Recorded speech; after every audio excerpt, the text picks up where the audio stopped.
If I want to be good at public speaking and I want more confidence, it's very important to have high levels of dopamine because that's the confidence. Lucas Aoun is Australia's best-known biohacker and men's health expert, breaking down cutting-edge science into real-world tools for energy, focus, and hormonal dominance. He's not just leading the game, he's changing it.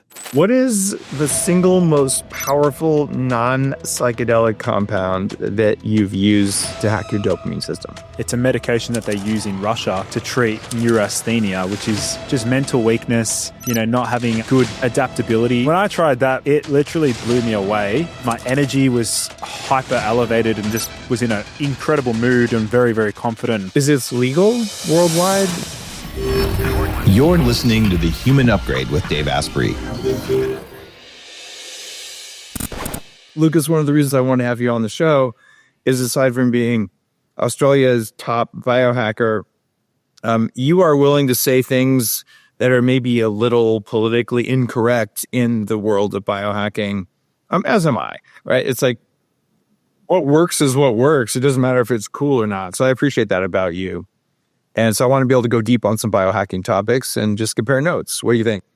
Yeah, man, that's definitely right up my alley. I've always been really passionate about exploring, novel compounds, just digging deep into the science and seeing the practical applications for different substances, peptides, nootropics. I mean, I've been obsessed with supplements for many, many years, like yourself. So if you and Andrew Huberman were arm wrestling, who would win?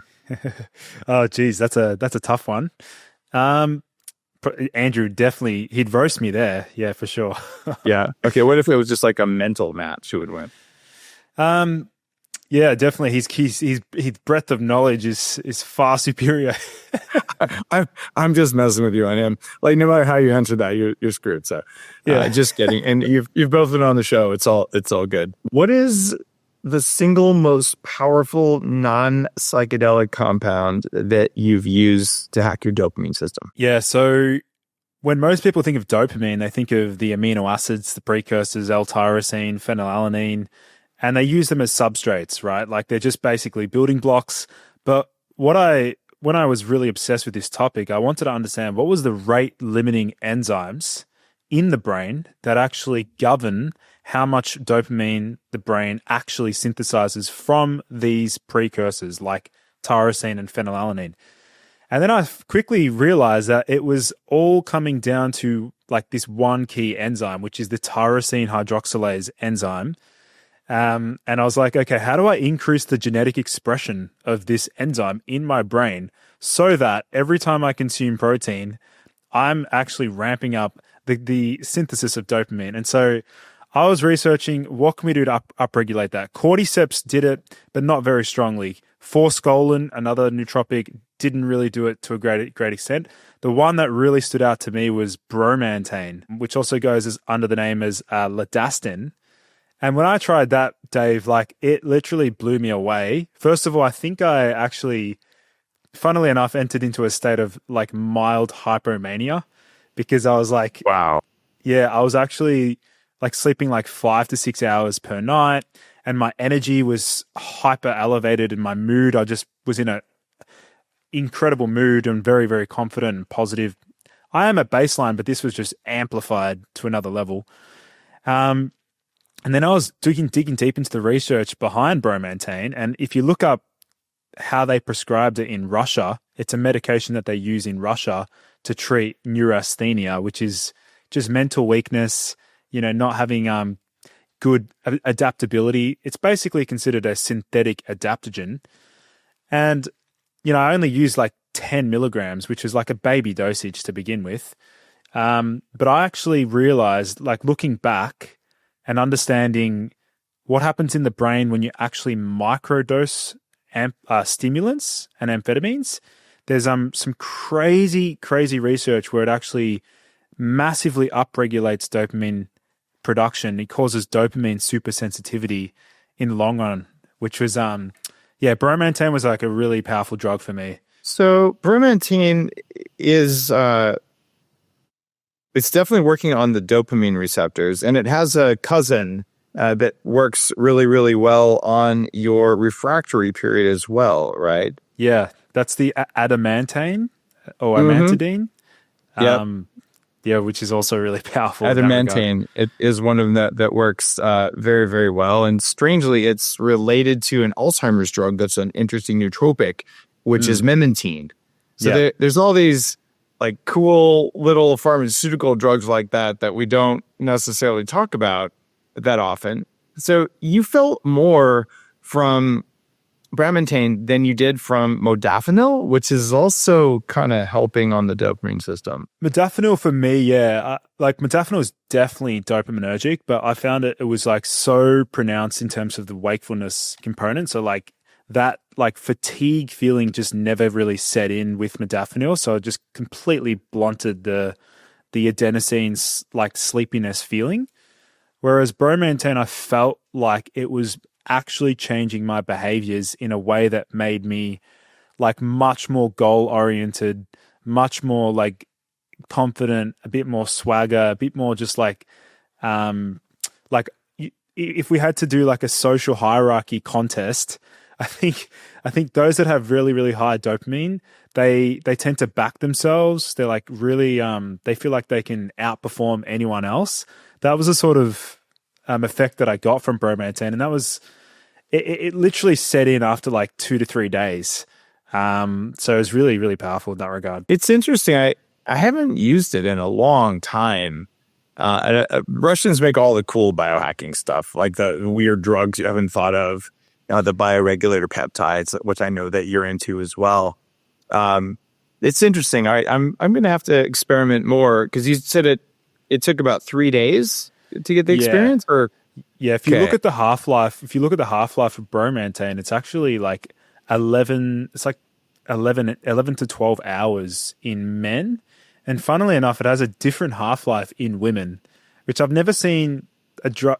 It's not often that you see a drug have such a differing effect in terms of half-life in men and women, but if you combine it with like the precursors, which I know you've spoken about many times, tyrosine or phenylalanine, like, and then the B vitamins, it really is just a amplification of the dopamine axis. All right, so this is a pretty cool, and we just got really nerdy in our first question on the podcast.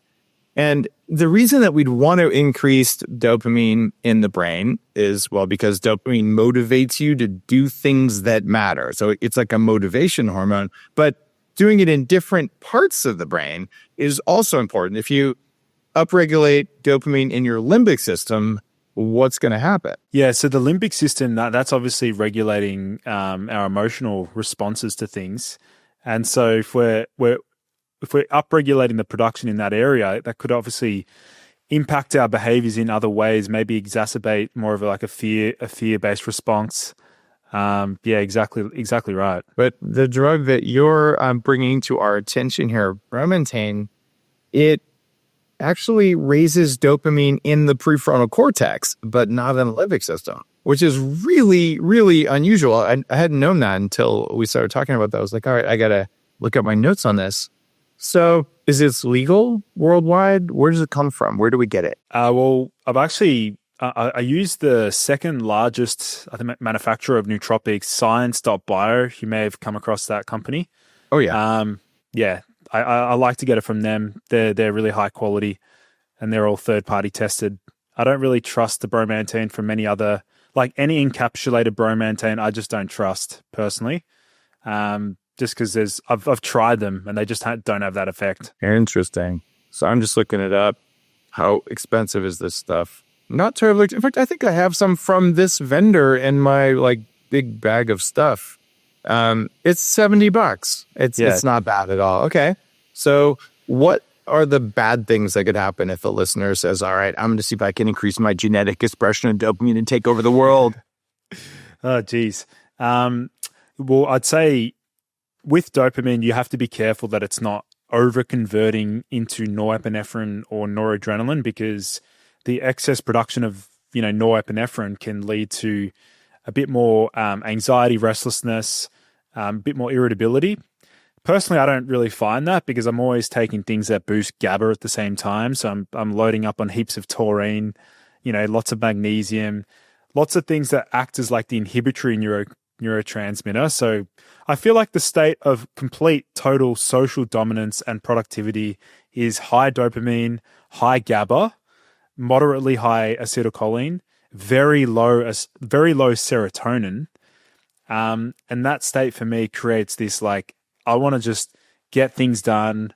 I want to build an empire, basically. I love it. Word of caution for our listeners. If something is good, it doesn't always mean that more is better. And you might want to get some adult supervision, as in a friend or partner who's going to tell you if you're acting a little bit wacky. Because if you really crank up dopamine too much, it reduces inhibitory control. That's sex addiction, stimulant abuse. You can reach like bipolar-like states of mania with racing thoughts. You're overconfident. And strangely, it can make it worse if you have ADHD, especially when there's just too much noise in a chaotic environment. So, like, tread cautiously when enhancing dopamine this dramatically, but we all need to know about the tools. And this is a really under-respected tool. So thank you, Lucas, for pointing that out. I really like this. Yeah, no, it's definitely an interesting compound. Do you think you can rewire someone's brain for masculinity? And what would it look like if you could? Yeah, so when it comes to masculinity, I think there's a particular hormone that a lot of guys are confused about, and that is DHT. Now, a lot of guys are under the assumption that DHT is something that we need to block. You know, we need to inhibit the production of DHT. We need to block the 5-alpha reductase enzyme. But we've seen in thousands of case studies and even on medical journals, the ramifications, the implications of actually blocking 5-alpha reductase in men can lead to anxiety, low mood. It can lead to sexual dysfunction. So I've always been under the premise that most guys are already struggling with testosterone, right? Like, we're in a testosterone epidemic. It's declining. It's not getting any better. So therefore, why would we want to then go ahead and block the hormone that testosterone gets converted into, which is DHT, which is 3 to 10 times more potent than testosterone itself? Oh, we'd want to block it because we care about our hair. I know.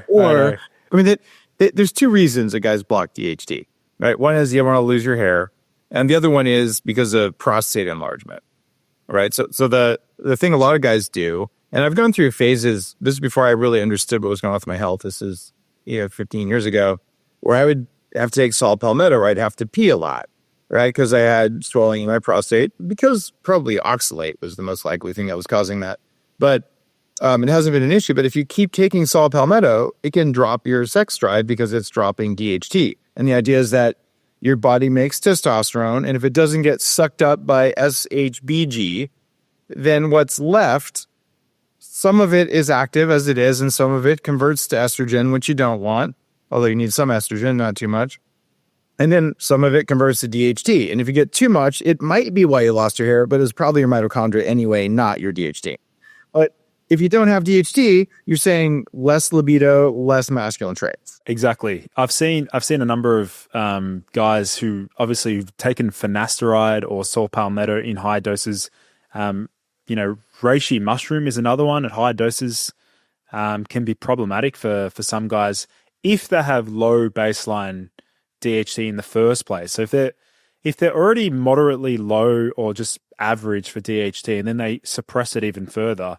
Well, if you're suppressing the 5-alpha reductase pathway, then testosterone is going to go down the estrogen pathway.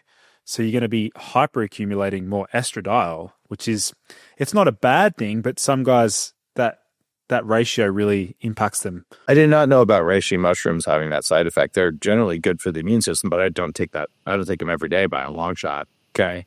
So you'd raise DHT. I think you'd also want to raise dopamine in those same men, right? Yeah. So the other compound that it's not necessarily a compound. It's actually a herbal extract that I'm a huge fan of. It's actually one of Brazil's most famous aphrodisiacs. And this one's called catuaba. Are you familiar with catuaba? Absolutely. Yeah. So catuaba was actually the is the very first product that I decided to release, and we've trademarked the name Catwa Pure. We spent like over a year trying to find high quality catwaba extract. And I played around with this 5 or 6 years ago because some of the research early on was suggesting that the catwabines, which are the alkaloids found within catwaba, actually possess mild dopamine reuptake inhibitory effects. So you look online, if you go on all these like crazy like shaman websites and shaman forums, you'll see that most guys are using catwaba as like a happy tea, as an aphrodisiac tonic. Right. What was your experience like with catwaba? I take it with rhodiola and tyrosine and others. I like to manage my dopamine systems as well. I think a lot of advanced biohackers are like, life is better when dopamine works. It was a subtle effect on top of the stack that I do, but I have a pretty comprehensive stack, you could say. Do you know about cabergoline? Yeah. The D2 agonist. Yeah, so that has an effect on dopamine as well, but I don't take that every day. That's like a microdose every 3 days. And for guys listening, we're getting super nerdy here. Cabergoline suppresses prolactin. And if you heard me talk about frequency of male ejaculation and what it does to motivation, it drops testosterone and therefore DHT. And it also raises prolactin, which makes you tired. So this is a pharmaceutical you can use that stops prolactin from falling, and it's a dopamine D2 agonist. So it increases libido. And the reason you want to have high libido is that same stuff that gives you libido, it's called chi or life force energy, depending on what your practice is, basically desire to do stuff. It's not about bedroom activity as it is about like, I'm going to go change the world activity. I'm really glad you mentioned that, Dave. I've heard you talk about that before. I really do believe that pathway, that axis is literally the same axis for like you said, life force beyond just bedroom performance. Like if a guy's libido is good, generally speaking, it can translate to, life motivation, achieving goals, getting after things. And also it helps with that. Like if a guy has anhedonia, which is a blunted pleasure response, I think that ties in very closely with that libido motivation axis as well. So you're a huge fan of ashwagandha, right? Yeah. So many people, if anyone's listening to this podcast and they haven't heard me talk about the dangers of ashwagandha, this will be like podcast number 50 where I've mentioned it. So you've obviously heard about it, Dave. I've been talking about it as well. Yeah, that stuff, occasional use for sleep, yes. Daily use, like if you want to not care about anything, it's a great one for you. Yeah. The anhedonia response, like basically, we'll just sum it up to the audience. A long story short is that we believe that ashwagandha desensitizes a particular serotonin receptor that sort of gatekeeps how much serotonin your brain manufactures or produces, which is the 5-HT1A receptor. And if you actually look really, really far back into some of the animal studies, you'll actually see that there's a rat study that shows that ashwagandha can actually cause a brain change in a similar way to what SSRIs can do. And if anyone's ever used SSRIs, they'll know that most of them can make people feel numb, emotionally, blunted, and their pleasure response is basically gone. So yeah, it's a powerful anti-stress herb, but again, there's so many other great anti-stress compounds to be used in replacement of ashwagandha without the side effects. They just made it illegal. Was it in Denmark or Finland or something because of that? Yeah, that was also due to the potential liver toxicity as well component. But I think like let's say we wanted to suppress cortisol. I mean, there's so many incredible ways to do so. Like how many That's different... trivial. Yeah. I know. Yeah. Like just take a bunch of theanine to suppress cortisol. And honestly, suppressing cortisol is kind of dumb. Yep. Right. I agree. So can we talk about that? You want to? This is a very counterintuitive point, but I think you and I might have same wavelength. Yeah. I think the suppression of cortisol is a problem if we're doing it all the time, because cortisol actually gives us a similar effect to what dopamine does. It actually gets, it actually helps us get things done. And that's probably why a lot of people like coffee. Does coffee raise your cortisol that much? I mentioned I don't get a huge spike from it. There's some, but less than exercise. I mean, not really for me. Nah. Coffee's very mild in that regard. And you want in the morning, you have a dopamine increase, which sunlight helps a lot with that. So they're just waking up. You must have a cortisol response and an adrenal response before you get out of bed. And this is by design. So you have enough blood pressure when you stand up. Otherwise you pass out and then something eats you. So it's a survival thing. So morning cortisol increase is beneficial for your immune function, for your cognitive function, for getting up and caring about your life. So that's when you'd want to have coffee, and a cortisol rise then sets your circadian rhythm, right? So you don't want to suppress that. But if it's elevated when it's time for bed, you might want to, and then you could use ashwagandha if it's occasional. But if it's regular, then you can still set the cycle, but you don't want to use that same stuff. You want to pick something else. And like I mentioned theanine, what other thing did you use in the evening to lower cortisol? Oh, you've got so many great compounds. I mean, you've got glycine, 3 to 5 grams. You've got taurine, 3 to 6 grams. You've got a one that I've used sort of sparingly, which is really, really powerful, is microdosing cyproheptadine, also known as periactin. It's a really powerful antihistamine. It's not natural, like it's a pharmaceutical drug, but it's at 1 milligram, which is a quarter of the tablet. Cyproheptadine can really powerfully lower, like not just cortisol, but also adrenaline and all the other fight or flight sort of related neurotransmitters. So that's one that I've used. Yeah, that's an interesting thing. I have not played with that drug. I don't know if you can get it in the US. It's called the cyproheptadine. And a lot of people have had Benadryl, right? Really, really common thing. It knocks you on your butt. And this is also an antihistamine, kind of like Benadryl. Benadryl is an H1 blocker. This is an H1 blocker. Problem with Benadryl is we've now proven that people who use Benadryl a lot, especially for sleep over time, are much more likely to get cognitive dementia as they age. It's not good for you. But I don't know if the same is true for this one. Do you? A lot of the dirty effects of Benadryl do sort of cross over a little bit with cyproheptadine. Although if we're using 1 milligram as like a Sunday reset, it's a protocol that I've implemented for many, many years, is like on Sunday night, I need a super sleep. And a super sleep for me is just like a boosted sleep. You've probably got delta sleep inducing peptide for that. You've probably played around with some other things. But yeah, cyproheptadine at 1 milligram. Yes, it's anticholinergic. So then therefore, when I wake up the next day, okay, no problem. Just take some alpha GPC and some eggs, eat some eggs. So the anticholinergic effect is basically eradicated. And then remember that actually cyproheptadine is one of the world's first ways to actually counteract serotonin syndrome. So it's actually first-line treatment against serotonin syndrome. So cyproheptadine is a really powerful way to actually suppress serotonin. Oh, so that might be really useful if you were dumb enough to use some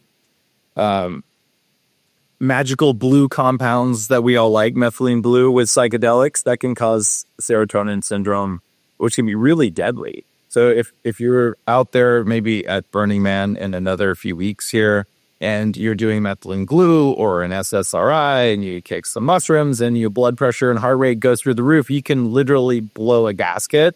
So this would be one of the ways, along with benzodiazepines, to protect yourself. Yeah, exactly. And the serotonin syndrome, I've actually had a few friends that have accidentally induced that, and you're probably the same as well. And it is actually a really serious issue. It can happen with 5-HTP as well. Tryptophan, not so much, but yeah, people need to be really careful with serotonin syndrome. Like you said at the start, too much of anything is not good. And if you don't have the right medications, you literally, if your blood pressure, your heart rate's 180, blood pressure's going up, you've done psychedelics and some kind of serotonin thing, you go to the hospital and like, give me IV benzodiazepines now, I have serotonin syndrome, they'll know what to do. And if you're at a festival or something they're very familiar with this because it's one of the risks of that kind of stuff. But there's another compound sort of related that might be useful for your super sleep stack, and you might already use it. But let's talk about it because we're like going deep on cutting edge stuff. Have you played around with Amanita strains of mushrooms? That's one that's on my to-do list, my massive to-do list. Muscimol is the active constituent in Amanita. Yes. Yeah. Where should I get it from? I don't know. I've never actually tried it. You can buy extracts online. I'm not sure if the company that sells it would want me to share it. It's a company that has methylene blue and makes a really cool nasal spray with some nicotine stuff in it. So you know what I'm talking about, but right. I'm not going to name them because I think I have to be a member. And this is actually not illegal. And so Amanita are the famous red and white mushrooms. They are not psychedelic classically. I got interested because where I used to live on Vancouver Island, the First Nations people up there, indigenous people, they know how to deal with cold, dark, shitty winters because that's how it is up there. So seasonal affective disorder is a thing. And so is just blah, and so is cold.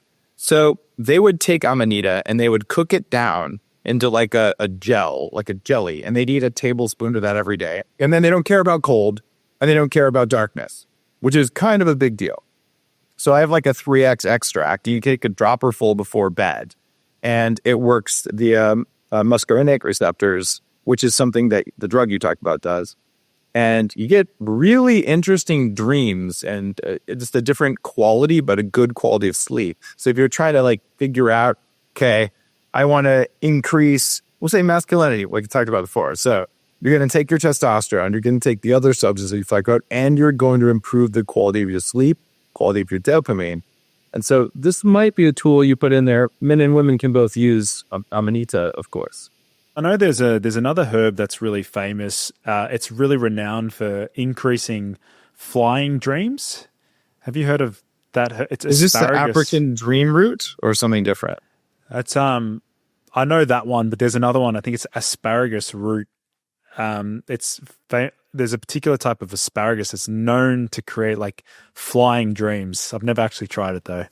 That sounds kind of interesting. I'm up for that. And you know, I imagine some people are going, what are these guys going on about?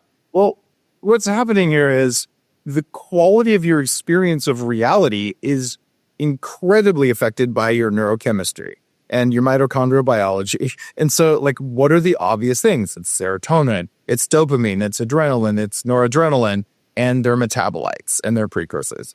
And if you get those right, and you have enough electrical activity in your cells because you took care of your mitochondria, your experience of sleep, your experience of wake, your experience of intimacy, they're completely like on a different planet, right? Yeah, this is a big reason why I'm a big advocate for an organic acids test. That's something that I recently did one, and I was actually really happy with where everything was at. Like all of my neurotransmitters were exactly where I wanted them to be. And this comes back to the principle of something that I've been trying to educate people about, which is cosmetic neurology, which is the ability to actually hack your neurotransmitters. I know you've spoken about that extensively, but it's like, hang on a second.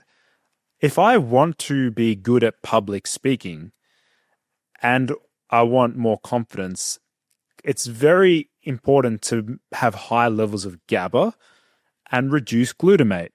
And it's also important to have high levels of dopamine because that's the confidence. So it's like, how do I actually manipulate my brain to actually create the state that is most likely to elicit the best possible outcome? What would happen if you got to choose your state and you put yourself in the ideal state for the activity you were in? And it's really funny because let's say that you're about to go out on a hot date with someone new. Okay. You're going to brush your teeth. You're going to hopefully shower, unless you're a vegan. It doesn't matter then, because you're not going to be able to get it up. But then there's all these things that, and if you're a woman, you're going through your hair and put on whatever the outfit is like we all know, we prepare our state, right? And you're not going to get shitty drunk ahead of time. And like, you're going to do everything you can to make it like, put on a good first impression. And if you're going to go to the gym, you take a pre-workout. But if you're going to go on stage or you're going to focus on writing or creating, nothing, right? And shouldn't we apply the same standard to our morning or to whatever we're doing that matters? I believe that really deeply, and it's changed my whole life. And I know you do too, because we've talked about stuff, which is something I really respect. On the exact same wavelength, I foresee the body in the exact same way. It's like you have like toggles, and you can either turn things up or turn things down, and you can program your body in a way that's best appropriate for a certain activity or task. Like, for example, you said on a first date, I actually formulated a protocol like to impress on the first date. Just at the You're such a nerd, man. All right, tell me about it. So did it work? It did. Well, actually, there was one time when I formulated a protocol, and I was actually so witty and sarcastic to the point where she laughed so much that she spat her alcohol into the other girl's glass. So I clearly think it was a good stack for me, because I was really, really disinhibited. For me, I personally find, Dave, if I'm extremely disinhibited and I pull my guards down, shields off, like that is the absolute best version of me that I want someone to see. Because when I'm inhibited, and I can be inhibited from taking things that boost glutamate, if I've had MSG the following day, like I'm terrible. It ruins my brain and my day. MSG is absolutely neuroactive. Good, yeah. So interesting. That makes it for worse of a date. In fact, yeah. If I was to go on a date and you gave me MSG, by the end of the date, I would just be like literally, my face falls down. And that means that their experience of you was you only get one shot. You only first impressions are made within 0. Well, that's you fix your refractory period. Yeah, that's okay. Yeah, well, you can make up for it in that regard. I think the first impression idea is like, for me, there's certain herbs that can like make me feel very disinhibited. The Catuaba is one of them, because it's like a outgoing. It's actually known as the tree of togetherness. In Brazil, they call it like interesting, the tree of togetherness. So for me, it actually had that effect. What do you think is the most overhyped supplement stack in the biohacking world right now? I would have to say, number one, apple cider vinegar gummies, if you've seen those. Yeah, I had Glucose Goddess on, and she was like, I tested them. They're junk. Yeah, they're no good. And then there's, I mean, this is pretty controversial, but Athletic Greens. Yeah. That's controversial? I think just because the dosages, like the proprietary blends, people are confused whether or not it has. Oh, I didn't. I thought your opinion wasn't that controversial. I mean, they spend a lot of money on advertising, but most of the top people I know are like, it's a supplement. Like it for the money, it's a lot. Yeah, but I don't like to pick on anyone unless it's like just a real obvious scam, and I don't think it's one of those. I just like, it's very expensive for what it is. Put it that way. Well, because we're like extreme biohackers, we would rather formulate our own greens, right? Like we DIY. So like for us, it's like we'll just do it ourselves, and we'll do the chlorella spirulina, and we'll leave out the ashwagandha, and we'll build it ourselves. But I mean, in terms of, yes, overrated supplements at the moment, I mean, I think calcium supplements are pretty overrated. Most people just need more vitamin K2 and vitamin D. Like, you'd probably agree there. Except for if it's calcium deglucarate. Calcium deglucarate is exceptional. Yeah, I've read about that in 2 of my books now.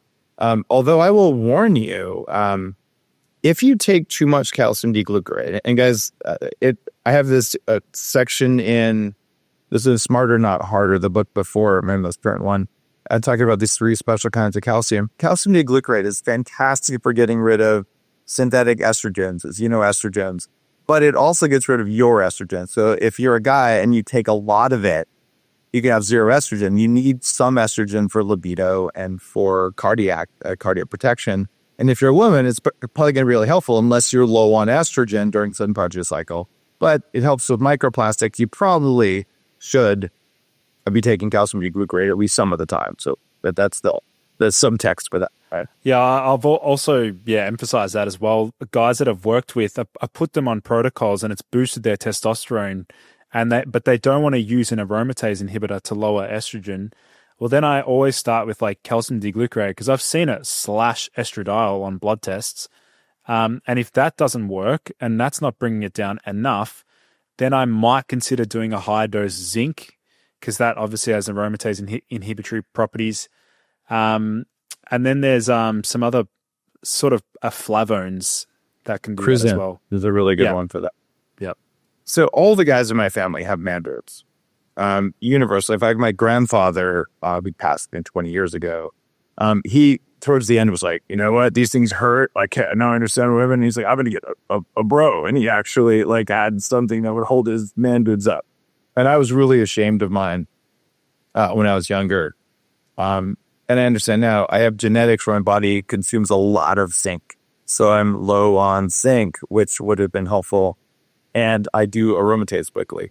So I figured out a while ago, I've not had surgery to reduce those, and I don't have any man boobs. Look at the cover of my latest book. I look like better than I've ever looked in life. I do calcium E-glucarate, not every day, but enough. And if I stop taking it for a long enough period of time and I have inflammation, I grow little nips. I'm like, oh, I should go back on calcium D-glucarate or add a little bit of Crisin. But if I take them all the time, libido goes down. So you can totally manage something that is a sign of excess estrogen. In my case, it was zinc plus calcium D-glucarate like you're talking about, and occasionally a little bit of Crisin. I don't think DIM works, EIM, which is another thing that people try to use. I'm not a fan of DIM as well. There's a saying, don't be a dimwit. Because DIM at high dosages can block the androgen receptor. So why would you want to take something that blocks the androgen receptor? You kind of want your androgen receptors to work so you can have testosterone.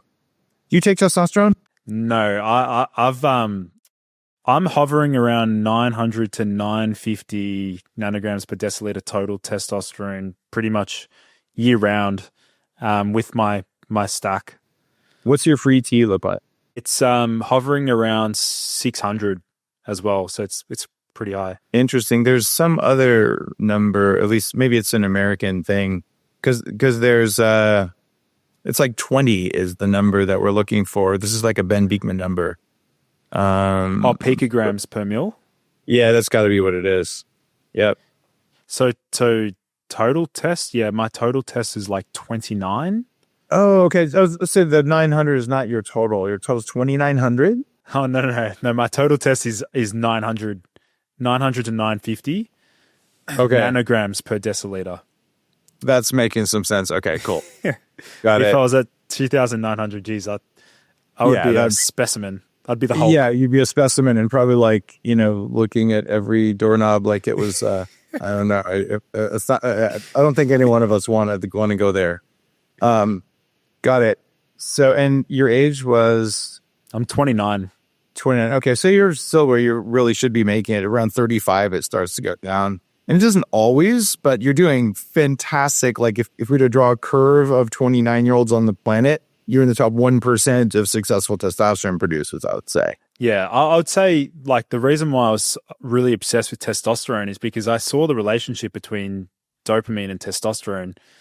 When I went on the quest to like maximize dopamine, when I did blood tests, I was noticing that my testosterone kept creeping up as well. So I'm like, this is because it's suppressing prolactin and also because it's stimulating GnRH release as well. There may be another thing going on, and that's when you do stuff that matters in the world, your testosterone goes up. Like, look, I brought home carcass of animal to woman. Your testosterone goes up just by doing things that help your woman. Like we're wired that way. Mother Nature did that. So increasing dopamine may have direct effects. it may also just have like, I did it. And then the testosterone goes up, like the Victor the Superman pose and all the other stuff. There's something to that. I don't know. I think it's the accomplishment of effortful tasks releases testosterone. And it's like, because testosterone is the hormone that, like Huberman says, makes effort feel good. If you are successful and you are doing something that achieves a goal that contributes to humanity, like in a meaningful or positive way, yes, it makes sense for your testosterone to rise. Beautiful. So we're talking about like supplements that are a scam. I have a controversial one. Collagen protein. In terms of controversial. I made collagen into $1 billion business at Bulletproof. Yeah. But there's a downside, and the nuance always gets missed. So 15, 20 grams a day, this is good for you. I went on the Dr. Oz show talking about it. I remain a fan of collagen in general, not endorsing any one brand that I used to work with or anything like that. But some people do this thing that biohackers always do. Some good, more better. So then they say, I'm going to slam 100 grams of collagen. It'll work. No. Collagen above about 20 grams a day, because of hydroxyproline, converts into oxalate. It's not good for you. Wow.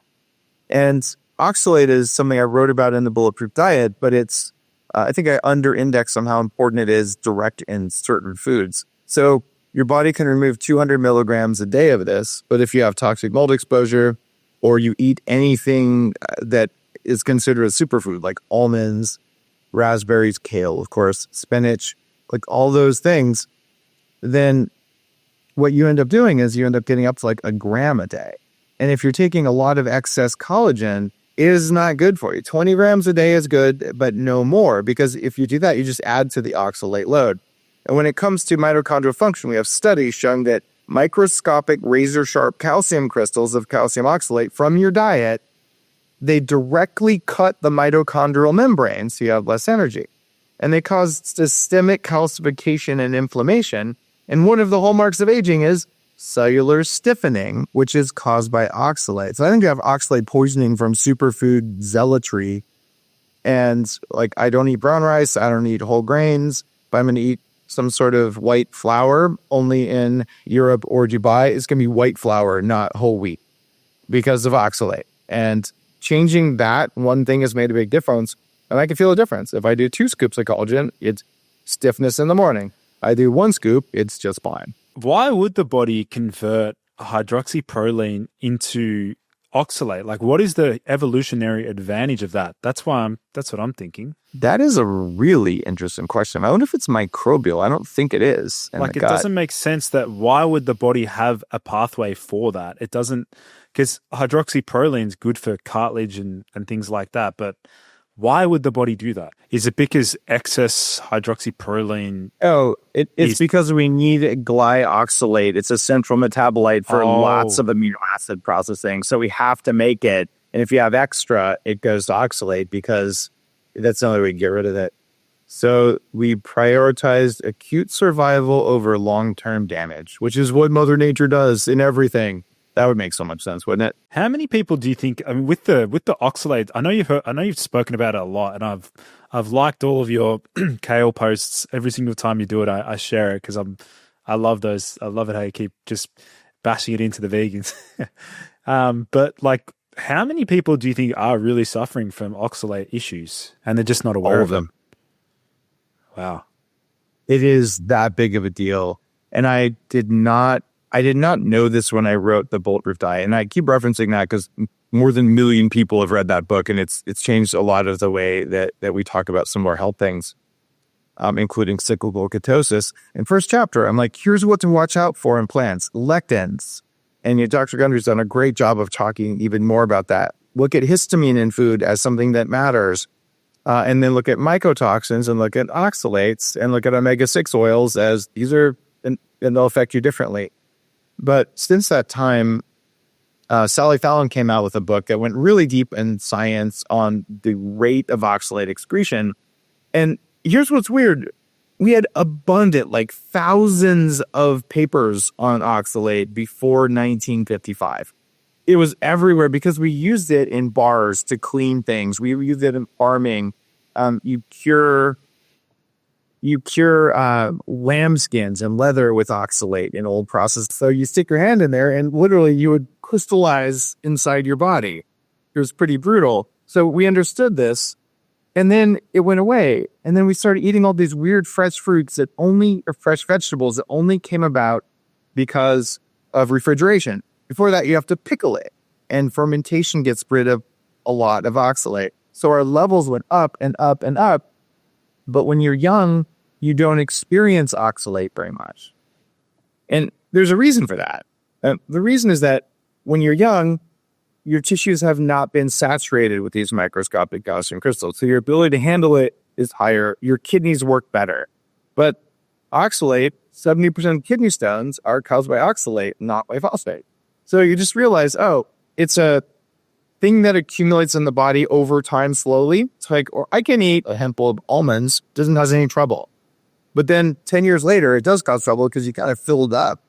So it is reversible. I know that I had way too much oxalate, and I managed to reverse it. It takes about 18 months to 2 years to get it out of your tissues. But when I do that, I had zero pain anywhere in my body. That used to just be chronic. It's also elevated in autism and ADHD.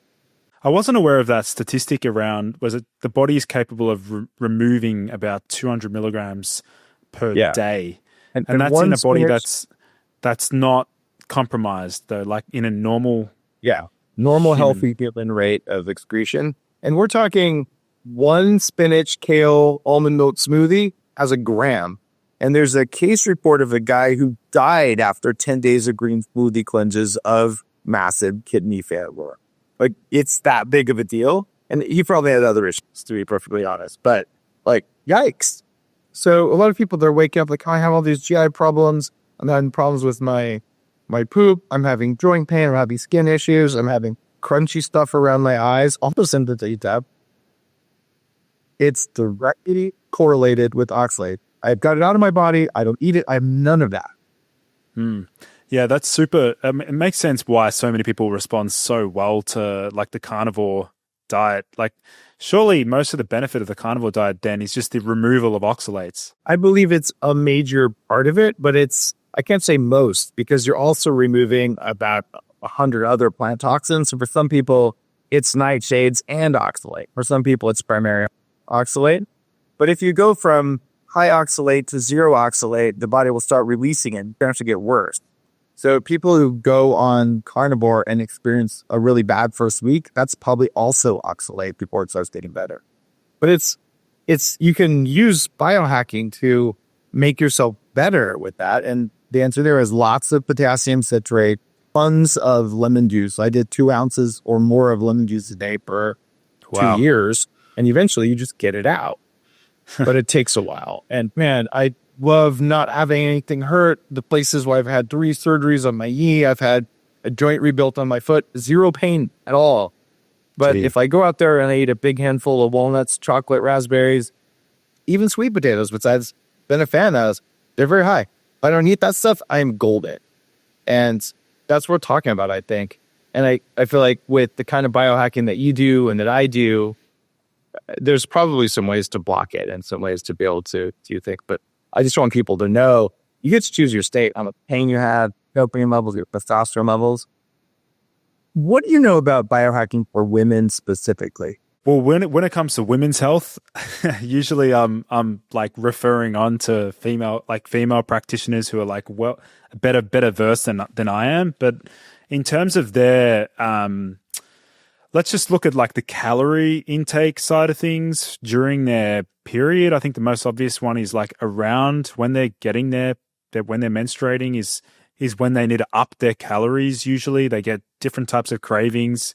And I mean, this is again, probably an adaptive response. The body's wanting more nutrients during a period when it's losing nutrients. But in terms of balancing their hormones, I would say most women should focus on optimizing thyroid hormones before they try and optimize the sex steroid hormones, because it's such a misunderstood sort of pathway. And like free T3 levels is so incredibly important for so many things. Yeah, I feel like that's also true for men.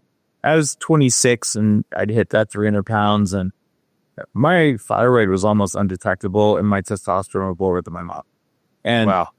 when you get your energy back, energy is more important than sex hormones.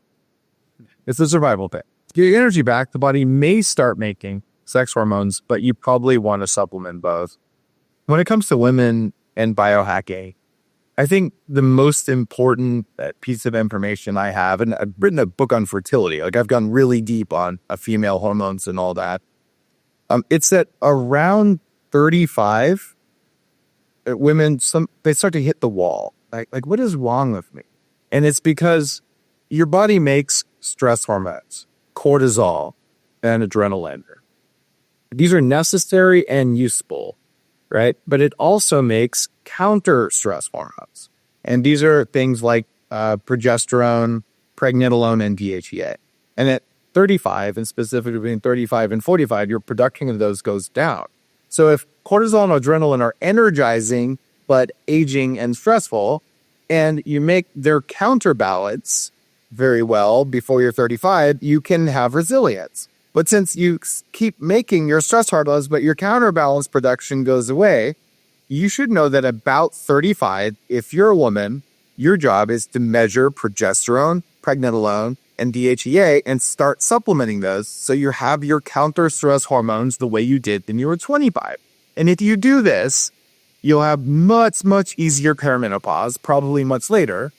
And when you go into perimenopause, for God's sake, get on bioidentical hormone replacement therapy right away so you reduce your risk of everything bad that happens when you age. And you'll probably have a much higher chance of staying married because perimenopause destroys a lot of relationships. It really does. And it's no one's fault. It's just a stressful time. And it's stressful because you don't have counter-stress hormones. There. That's my masterclass for women in biohacking and hormones. What do you think? It's so important. The counter-regulatory hormones, DHEA, pregnenolone, progesterone. Progesterone is strongly GABAergic as well. So it offsets the anxiety and the irritability that comes with like low progesterone. And so like if we look at ways to actually upregulate progesterone production, a lot of it actually does come from having high levels of T3. So that's why I think like T3 actually helps with the synthesis and production of, they work sort of hand in hand in the body. But yeah, you're spot on, like completely, fully agree with that. What is one supplement you will never use again? Okay, so for me, the one supplement that I would never use again would have to be ashwagandha. I mean, you've heard... Never even once? No, because like if I look at what am I trying to achieve by using ashwagandha, I can achieve in other ways and without the side effects and the risks. So it would have to be, ashwagandha or reishi mushroom. Reishi, and I've recommended reishi to guys a long time ago when I didn't actually realize how potent anti-androgenic reishi mushroom was. The guys that I recommended to, that they were not happy. They were not happy because they reported feeling just really like not themselves. I'm going to watch out for reishi. I'd use it for any and stuff. I don't use it very often. I just get attracted to it. And I've learned over the years, I started out with like spreadsheets. It's my early 20s. I'm going to figure all this out. And I have everything laid out for morning, kind of middle of the day, evening. And I know as soon as I reach, my body doesn't want that long. I'll take it. I want that long. Like there's an intuition. Animals do this all the time. Like I want that blade of grass, not that one. So I've learned to honor that. And I just don't feel attracted to reishi. If I was to think of the one supplement I would never use again, it's something called inosine. Do you know this one? Inosine, Inosine, inosine? Yeah. I think I've tried it like once or twice, but isn't it a purinergic sort of amino acid? It is. It's a hypoxanthine plus ribose, and it's powerful because it's neuroprotective and it supports the mitochondria, but it raises uric acid. Oh. And I took this for 3 days, and I got gout. And Whoa. it took me a while. What is going on? There's this weird spiky feeling in my arm. My right knee swelled up in a way that felt really familiar. And I realized when I was like 19, I had gout. And I didn't know it because there's a weird autoimmune thing with gout. And it's entirely different than the kind of pain you get from oxalate. I know oxalate deposits, and like living my knees doubled in size. Like, what happened? Because I'm a biohacker, I stopped inosine. And I don't need a high purine diet, but I do take about a gram of mixed organs. My company makes a thing like that because it's good for basically nutrients. But that was crazy. So I actually, because I have a fully stocked pharmacy at home, I'm like, I have some allopurinol, and I turned it around in a week. But it was brutal. So that's a supplement. I would not mess around with my purine levels. It's just not worth it to use inosine. So that would be out of my thing. It's taken a while to clear all the uric acid out of the joint. It was pretty gnarly. Damn. I think I'd say like probably like less than 5% of your audience will even have heard of inosine. It is a very rare one, isn't it? Like not many people would even know it. It is a rare one, but like if anything is going to increase mitochondrial function, I'm probably going to try it. That's just how my brain works. Let's I'm curious to hear about, like, in terms of mitochondrial supplements. I mean, you've spoken heavily about PQQ, coenzyme Q10, D-ribose. Like, which ones do you still take all of these today? I'm actually curious. Oh, absolutely. I take all of those today. I still believe PQQ is mostly a scam because if you have stomach acid present, it crystallizes out. I wrote about this in one of my books. So I used to make a liposomal form that was awesome, but it's very hard to do that. So what you can do is either take it on an empty stomach or take it with a little bit of baking soda just to keep the pH where it needs to so your cells can actually get use of it. There's also things like acetyl L-carnitine is like a very well-known mitochondrial fatty acid oxidation enhancer. So like that's something that I do on a regular basis. There's one that I'm actually super excited to share with you, Dave. It's a type of inositol. I don't know if you've heard of it before, but it's called inositol tris pyrophosphate, ITPP. Interesting. I know myo-inositol and inositol, but say it one more time.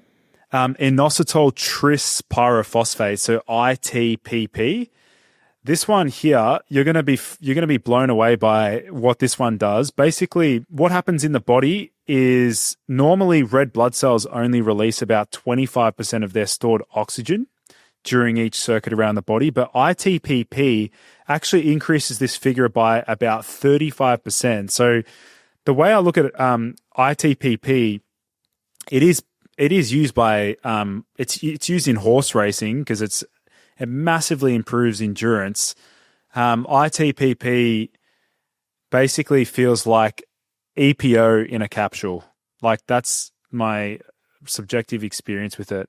It's a little known noble gas that has effects on respiration. You know what I'm talking about? Not chlorine dioxide, not nitric oxide. Xenon. Oh, xenon. Yeah. Yep. I wrote about this in, I think, my longevity book, but it's very hard to get. I just got a tank of xenon. Nice. And it's used as a surgical anesthetic at high doses, which I wouldn't want to do. It also can make you trip balls. But very low dose, carefully controlled, it raises the amount of red blood cells like EPO. In fact, some people just climbed Everest using that to precondition. So this is something, if you had a great anesthesiologist, they would give you that instead of propofol or something else. But it's one of those things that should be standard of care because there's no downside, only upside from a neurological perspective. But instead, they give you bad drugs like propofol. Oxaloacetate, you were clear on that? No, but I'm pretty sure HMB, hydroxymethylbutyrate, gets converted into oxaloacetate. You wouldn't get the same benefits, but is oxaloacetate used interchangeably with like malic acid or some of these other things? Not at all. Okay. So in the Krebs cycle in our mitochondria, when we're making energy, the very last step before we inject another bit of food with acetyl-CoA, it's oxaloacetate. So if there's any mitochondrial loss along the way, then you're going to run out of the thing that primes the pump for the next trip around. So you take straight oxaloacetate. And I used to make a product called Keto Prime when I was a bulletproof. Now I use a product called Benadine, and it's direct oxaloacetate. And you put that under your tongue. I've seen it like reverse headaches. I've seen it just get rid of migraines. It works for athletic performance. And it's an off-label European treatment for glioblastoma. Like, that's a mitochondrial brain cancer. Wow. So you use that, and glioblastoma, which is hard to treat, can shrink or even go away just by fixing mitochondria via oxaloacetate, by just priming the pump to keep working. You and your mitochondria are get shitty broken. Imagine a diesel vehicle and the smoke coming out all over the place. It's not converting fuel into motion very well. But with oxaloacetate, you're saying, well, any of that smoke that comes out, don't worry about it. I can always put something in, so the end will always turn over, even if it would have failed. And that can resuscitate mitochondria. So that can be really helpful, but it will drop you out of ketosis. And there's also wifnim orotate I've written about. Yes, and Beckett's seen write about that too. We talked about taurine. And then the stuff I put in Denver coffee, humic and fulvic acid, are mitochondrial enhancers. So like that's kind of on my list of things I do almost every day.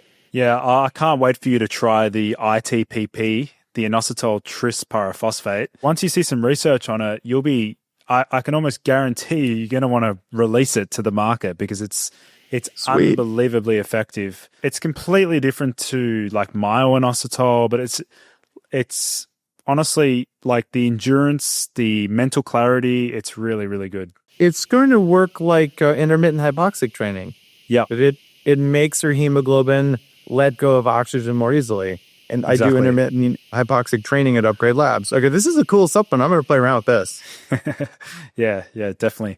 250 milligrams sublingually is what I use 3 times a week. So I do 250 milligrams sublingually Monday, Wednesday, Friday. And I've also done it before jumping into my hyperbaric chamber as well. And gee, I just feel amazing from that. Wow. It seems like it would probably work when you're climbing Mount Everest or when you're at altitude or something like that as well. You ever use it for altitude? They actually injected it into like mouse. So basically what happened is it increases maximal exercise capacity in normal mice as well as mice with severe heart failure as well. So literally improving endurance in severe heart failure. So I'm looking here. It says not approved for human use. But I'm like, hold on a second. I don't seek approval from anyone for what I do for my body because I don't have a daddy out there anymore because I'm a grown-ass adult. And I wish we would just get over that idea. I do not seek or require approval to take care of my biology. I like knowledge and advice and recommendations. I'll even pay for them. But especially if it's a regulatory body with a history of fucking the planet with an injection that was untested, I do not want their approval. It means it probably doesn't work and isn't in my interest until proven otherwise. That's just my take on things. What do you think? Oh man, I'm very, very, very similar mindset, Dave. You know how I operate as well. So yeah, that's how it is. But that said, if anyone's looking at an ITPP, it looks really interesting. Risks potentially like hyperoxia, which it's actually literally used. There's another name that they use for ITPP. It's called OXO 111, and it's studied to treat tumor, like to reduce tumor growth in humans. So it has been used medically. All right. It has been. That's yeah. Cool. Yeah. Wow, that's a cool find. Thanks, man. I'm going to check that out, Lucas. Where can people find your website and all that kind of stuff? Give me your pictures. On YouTube, just search Boost Your Biology. I've just uploaded over 1,000 videos there. I'm just continuing to go there. And then Instagram as well. They can just search my name, Lucas, Lucas, and the surname is Aoun. And it's Ergogenic Health. I was obsessed with the word ergogenic from like when I was 17. So I made that my brand name. Just stayed with it. I got to ask you this. Your last name is missing some consonants. It's all vowel. Aoun. How do you pronounce that properly? It's Aoun.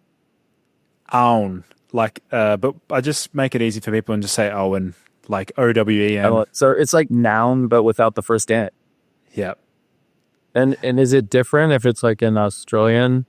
Yeah, or in the Middle East, in Lebanon, it's Aoun. Aoun. Oh, is it? It's a Lebanese name, probably. Okay, got it. I was like, I know I'm going to say that like with some nuance drop, but all right, Aoun. I got it. All right, Lucas Aoun. Thanks, man. You guys, Ergogenic Health, Booth Cure Biology. And if you're looking for like an up and coming biohacker who's got that level of curiosity and self-experimentation, you know, I see a lot of the stuff that motivated me, motivating you. It's like, I want to show up this. I don't feel good. You be myself all the time. So keep doing it, man. I appreciate it. Awesome, man. Looking forward to attending the conference that you're hosting next year in Austin, Texas. See you next time on the Human Upgrade Podcast.